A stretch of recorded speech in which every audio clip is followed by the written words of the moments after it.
ఓం నమో నారాయణాయ. ఓం శ్రీ సమర్థ సద్గురు సచ్చిదానంద సాయినాథ్ మహారాజ్ కీ జై. శ్రీ సమర్థ సద్గురు సాయినాథుని అమృతవచనములు.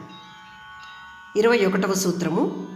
సాయి చెప్తున్నారు, రూపము ద్వారా మీరు నన్ను గుర్తించలేరు అని. నేను ఒక విభూతిలో వ్యక్తమైనప్పుడు మాత్రమే మీరు నన్ను గుర్తించగలరు. నేను ఎప్పటికీ శాశ్వతముగా ఉన్నాను, కానీ నా విభూతి మాత్రము తాత్కాలికమైనది. బీదవాడు ఎవరు అంటే నన్ను ఒక రూపంగా మాత్రమే అనుకునేవాడు బీదవాడు అన్నారు సాయి.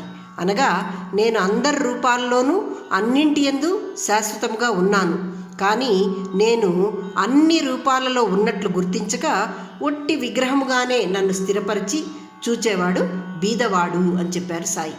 నన్ను అన్నింటి యందు దర్శించువాడు ధనవంతుడు అంటున్నారు సాయి ఇక్కడ.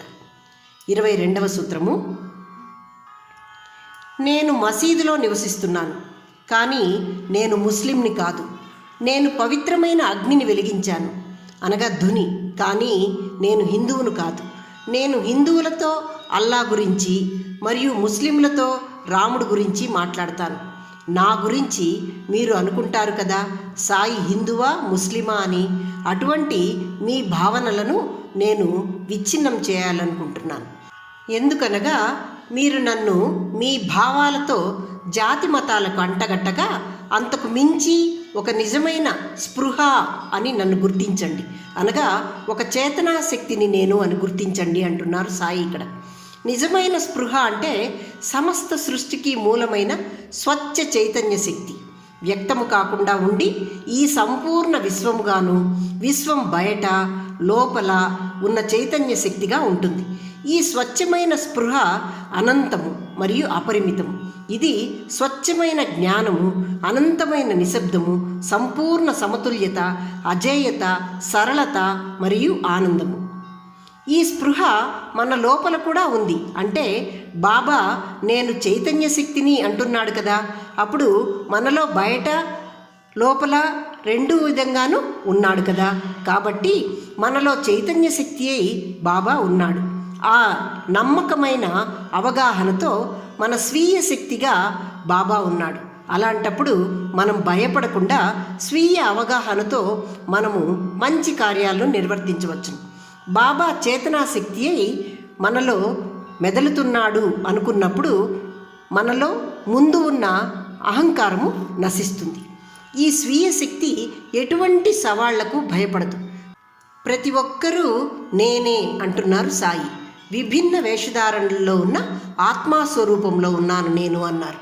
ఈ స్వీయ శక్తి భగవంతుడు మనలో ఉన్నాడు అనే అవగాహనతో ఏర్పడింది. ఇది ఏ స్పృహ, ఇది స్వీయ జ్ఞానం, ఇది శాశ్వతం. కాబట్టి మీ మామూలు ఊహకు అందని వాడిని నేను మీ జ్ఞానశక్తితో, స్వీయ శక్తితో నన్ను మీరు అర్థం చేసుకోగలరు అంటున్నారు సాయి. 23వ సూత్రము. మిమ్మల్ని మీరు తెలుసుకునేంత వరకు మీరు నన్ను తెలుసుకోలేరు అంటున్నారు సాయి. అంటే మనం ఏమీ అని మనకు తెలిసి ఉండాలి. దీనికి మనకు సమయం కావాలి.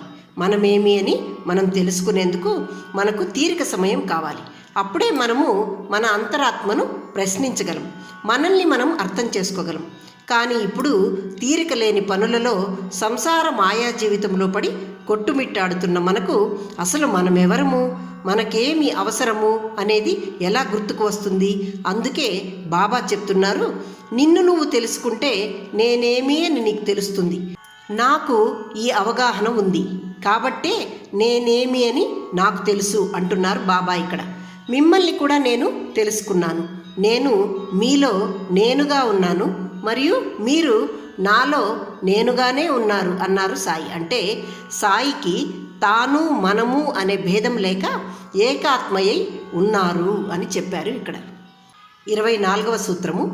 నా ఉనికి అంటే నేను ఉన్నాను అనే ఆలోచన మీరు అనుకున్నప్పుడు రోగులను ఆరోగ్యంగా చేస్తుంది.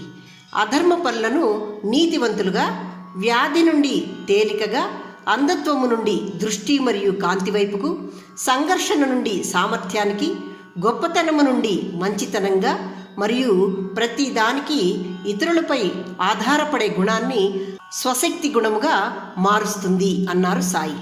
మనం కొన్ని పనులు చేసేటప్పుడు ఇది నా వల్ల అవుతుందా అనుకుంటాం కదా. కొంతమంది దాన్ని చేయడమే మానేస్తారు, కొంతమంది చేసి చూద్దాం అనుకుంటారు, ఇంకొంతమంది దేవుడిపై భారం వేసి చేద్దాం అని అనుకుంటారు. ఇటువంటి వారికి బాబా అనగా దేవుడు ఉన్నాడు అని నమ్మారు కదా, ఆ ఉనికే వారికి శక్తిని ఇస్తుంది, వారిని స్వశక్తియుతులను చేస్తుంది అంటున్నారు సాయి ఇక్కడ. ఓం నమో నారాయణాయ.